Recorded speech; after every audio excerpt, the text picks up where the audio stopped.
Nomor 16. Rumah Sabita berada di bujur timur dan rumah Raisya berada di bujur timur. Hitunglah berapa jarak rumah Sabita dengan Raisya. Oke, kita hitung. Berarti kita kurangin dulu. 110 derajat 20 menit 00 detik. Kita kurangin dengan 110 derajat 10 menit. Ya, rumah si Sabita 00 detik. Ini kalau kita kurangin berarti ini habis, tinggal 10 menit. Nah, kita konversi menjadi 10 per 60 dikali dengan 111 km.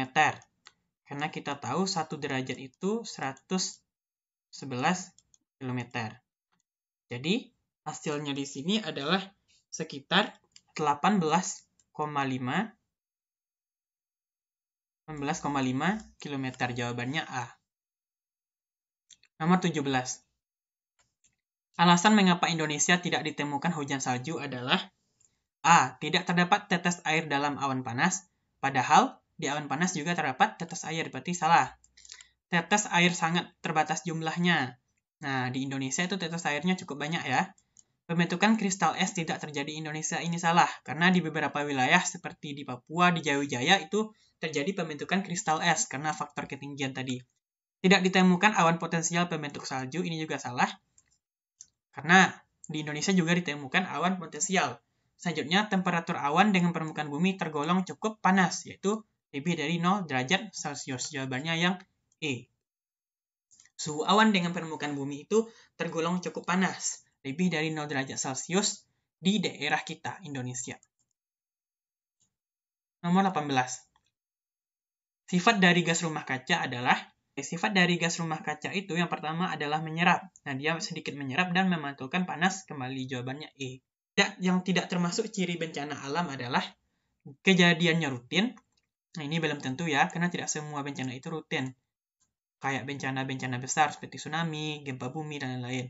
Merupakan gejala alam, benar. Sifatnya sementara. Nah ya, kejadiannya seringkali mendadak, menimbulkan korban jiwa dan materi, benar. Jawabannya adalah A. Nomor 20. Perhatikan gambar di bawah ini. Jenis sumber daya yang dapat dimanfaatkan dari gambar di atas adalah apakah nuklir, angin, biokimia, geotermal, atau artesis? Nah, jawabannya di sini adalah panas bumi, berarti dia geotermal. Nomor 21. Fenomena di atas dikenal dengan aurora, halo, virga, intersepsi.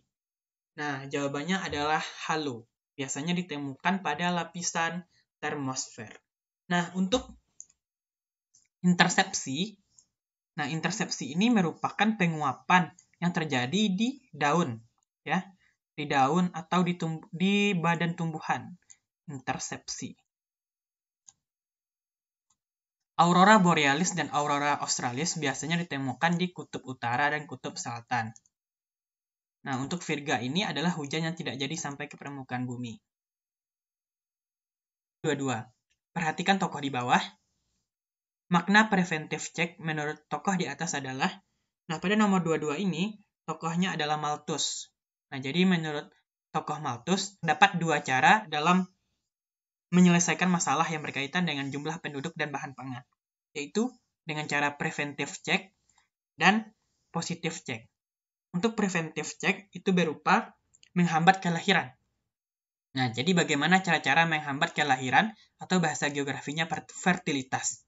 Nah, caranya bisa dengan membatasi usia kawin, bekerja bagi wanita karir, dan lain-lain.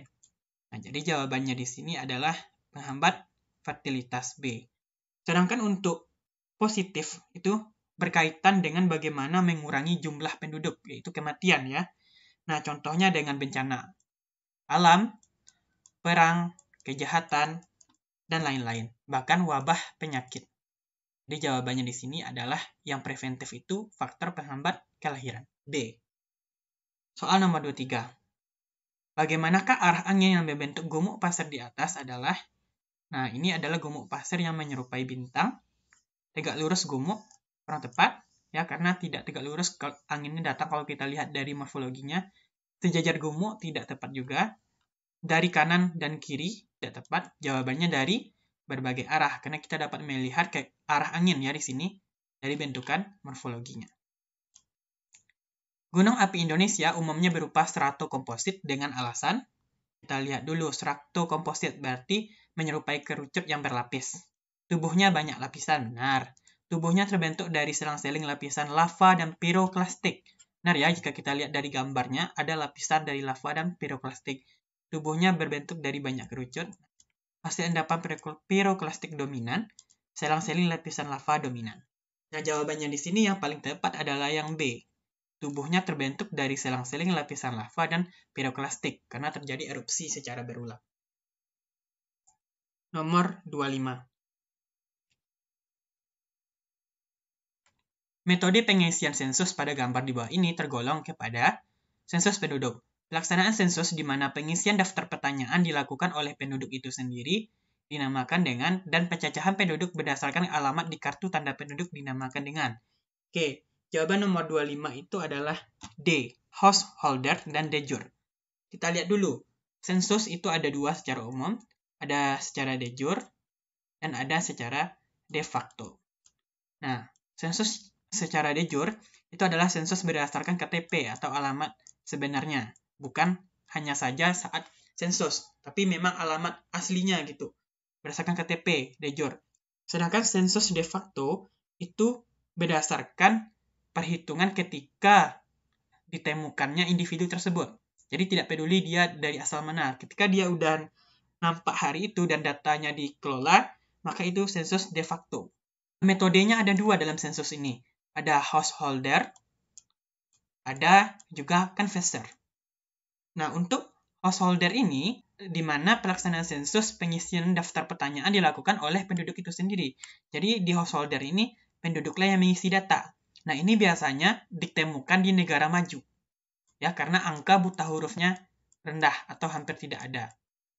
Sedangkan untuk canvasser, ini biasanya ditemukan di negara berkembang. Karena yang membantu mengisi itu adalah petugas sensus.